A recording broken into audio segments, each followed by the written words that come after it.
As a Black woman, in environments where I'm often the only person of color, I've regularly faced bias. Sometimes it comes out as questions or doubts from colleagues as to my capacity to hold a position.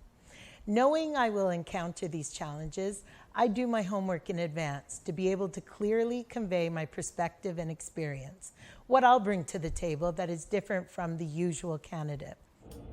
As an ambassador, I have witnessed many barriers that have been removed by determined women through our program, both in small towns and large cities, barriers that hinder inclusion, economic growth, equality on the ground. I break the bias through my own actions. I seek out and respect diverse views on my team. And I recognize the privilege I hold, including a great number of mentors, both male and female, throughout my career. I am now trying to provide that same support to others coming up after me.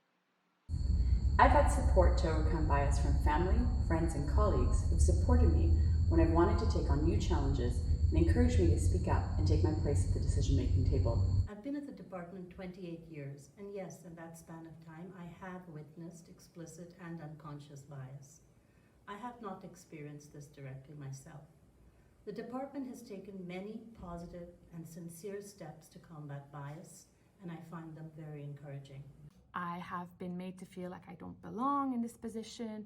I've had to face sexist remarks, including online as an avid Twitter user.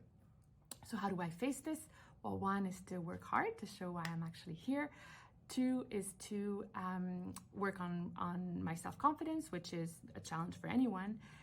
But three, and most importantly, is to rely on friends, on family, and on a support network of peers and colleagues who are facing similar issues and whom you can share tips and experiences on how to move forward.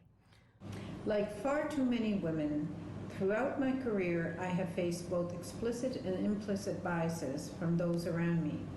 As a woman, I always remember that I do not need to prove my worth to sit at the table, share my perspective, and represent my country.